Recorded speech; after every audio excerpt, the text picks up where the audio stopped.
I just want to discuss a little bit about the non-conference schedules that I saw from a week or so ago, where I saw that Auburn canceled their series with UCLA and Georgia did the same thing, and how UCLA replaced it with a series with Utah and in a 4-year series with California for 2026, 2029.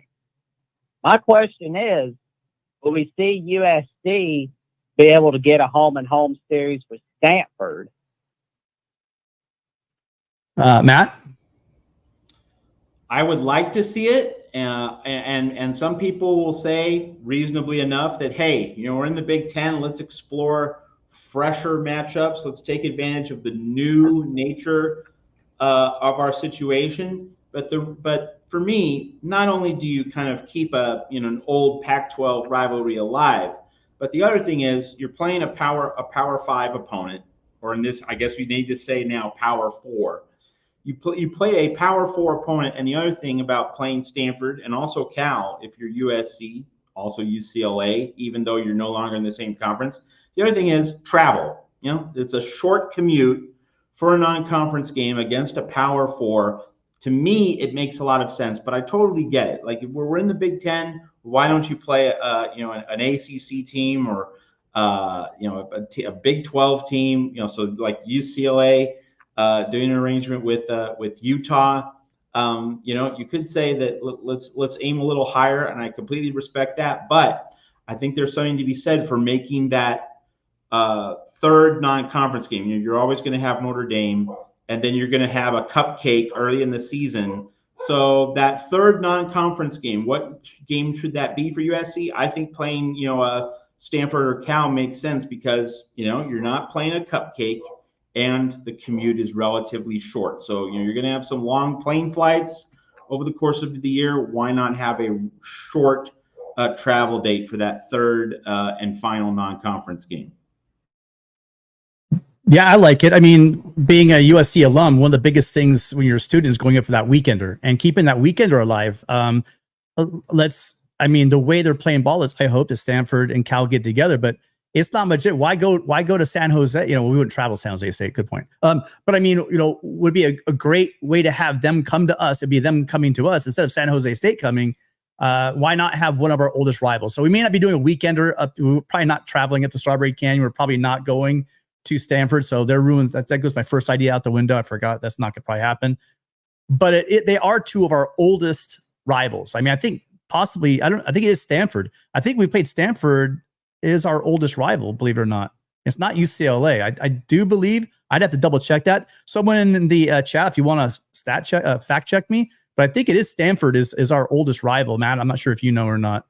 But definitely those are two of our rivals, our in-state rivals. Like Matt said, they are Power 4. We don't play at the ACC teams very often. I mean, Virginia Tech, Virginia, I guess Boston College, we played them in a bowl game. But I mean, in regular season, we rarely play ACC teams. So that'd be a way to kind of get some games against the ACC. But I'd be all for it, Jackson. I really would. And they're manageable, right? I think they should put quality teams out there. But we're not playing a team that's going to beat the crap out of us. Because remember, you guys, not only is the playoff bigger now, which gives more opportunity, but it means if you want to make a run at a national championship, you need to have the roster to get through and the schedule, really. Let's be honest. And the schedule to get through your 12-game regular season, a 13th game if you make it to your conference championship game, and then possibly 3 more rounds. I mean, that's a lot of football to put on a football team. And, the SEC is already gaming it a bit, right, by having the 8 conferences instead of the 9 conference games. So adding another difficult opponent to your schedule is really foolish for USC to do. But I would say this, given that this is not the Stanfords of the Andrew Luck period, right, that it's you don't have to really worry about the coming crushes. This isn't a Tedford early 2000s and mid 2000s Cal we're talking about. And so it'd be a great opportunity just to keep that tradition going. Great point, Jackson. Well, and I'd love to see USC and Florida State have a home and home because USC has not had a win in that series history. And matter of fact, I want to see them play Miami in a home and home because I think that would be huge. It's weird, but they only played 2 times in 1966 and 1968. Gotta get those numbers up. If we, hey, Jackson,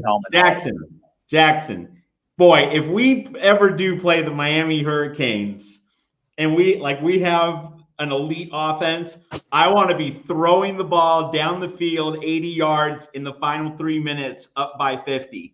I want to hang 100. I want to hang 80, 90 if we can, just to that Paul D. Yeah. This is for you. Boom, boom, boom. That's what sucks. It's the Paul D. Retribution Bowl, baby.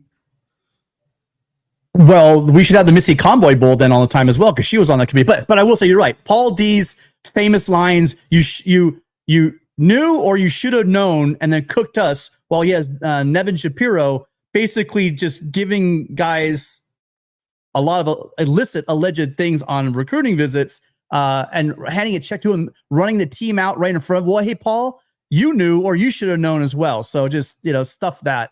And what shame is because I love Miami. Matter of fact, Charlie Fools, if you're out there, I've always loved Miami. I don't know why. It's just their swag, just the way they played, how explosive. That 2001 national championship team, everything about Miami. And then Paul, you pretty much ruined it for you. But I would say this, and I have told people in the past, and it was kind of facetious, but man, instead of going to South Bend in October, I wouldn't mind going to South Beach in October as well. That'd be a nice home and home every year to switch back and forth with Miami, but too much tradition. But Jackson, thank you so much. Appreciate you being here as always. I hope you call in next week as well.